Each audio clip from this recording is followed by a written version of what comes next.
ఇంక పొద్దున్నే లేవగానే అలా ఇలా అయితే చూశాను. చూసి చూడంగానే అర్థమైంది ఈరోజు సండే. ఇంకా ఫుల్ ఎంజాయ్ చేయాల్సిందే. సో లేచి లేవంగానే ఫోన్ చూశాననమాట. యూట్యూబ్లో వీడియో చూస్తూ షాక్ అయ్యానమాట. Harsha Sai wild jack fruit గురించి చూపిస్తున్నాడు. కానీ రీసెంట్గా ఈ ఫ్రూట్ని నేను చూశాను. ఎక్కడ చూశానో ఆలోచిస్తూ ఉంటే గుర్తొచ్చింది. ఇంకెందుకు ఆలస్యం, పద తెచ్చేసుకుందాం. అలా అనుకున్నానో లేదో సెకండ్లో అయితే రెడీ అయిపోయాను. షర్టు ప్యాంటు మార్చేసుకొని వాచ్ అండ్ స్ప్రే కొట్టేసుకొని బయటకైతే వచ్చేసాను. ఇంకా మీకు తెలిసిందేగా, బ్యాగ్ వేసుకొని వచ్చేసా. నిన్న వర్షానికి నా 2 షూస్ అయితే తడిచిపోయాయి. ఇంకేముంది, చెప్పులు వేసుకొని అయితే వచ్చేసాను.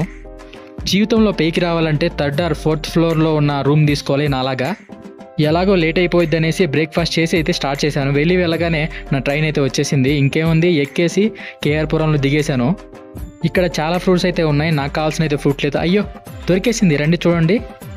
ఇదే ఈ వీడియోలో చూసిన వైల్డ్ జాక్ ఫ్రూట్. కేజీ 300 అంట. నేను జస్ట్ ½ కేజీ అయితే తీసుకున్నాను. నేను పెద్ద పెద్ద జాక్ ఫ్రూట్ చూశాను కానీ అస్సలు ఇంత చిన్న జాక్ ఫ్రూట్ ఎప్పుడు చూడలేదు. ఇంకేముంది, తీసుకొని అయితే నేను రిటర్న్ స్టార్ట్ అయిపోయాను. సో నేను కూడా ఇంతవరకు టేస్ట్ చేయలేదు. రూమ్కి వెళ్ళాక ఫ్రీగా ఓపెన్ చేసి అక్కడే మనం టేస్ట్ చేద్దాం. టికెట్ తీసుకున్న, దారిలో థర్స్టీగా ఉంటే జ్యూస్ తీసుకొని స్టార్ట్ అయిపోయాను. ఇంకా రూమ్ వచ్చేసి ఇంకా జాక్ ఫ్రూట్ని అయితే ఓపెన్ చేశాను. అస్సలు చూస్తుంటే అసలు చాలా టెంప్టింగ్గా ఉంది. సరే కదని ఓపెన్ చేస్తే చాలా సాఫ్ట్గా అయితే వచ్చేస్తుంది. రియల్ జాక్ ఫ్రూట్ని అయితే మనం చాలా హార్డ్గా కట్ చేయాల్సి ఉంటుంది.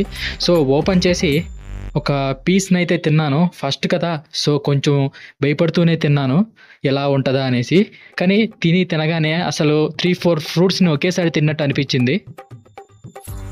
ఈ టేస్ట్ ఎలా ఉందంటే, పైనాపిల్ తర్వాత జాక్ ఫ్రూట్ గ్రేప్స్ మిక్స్ చేస్తే తిన్నట్టు ఎలా ఉంటుందో అలా ఉంది.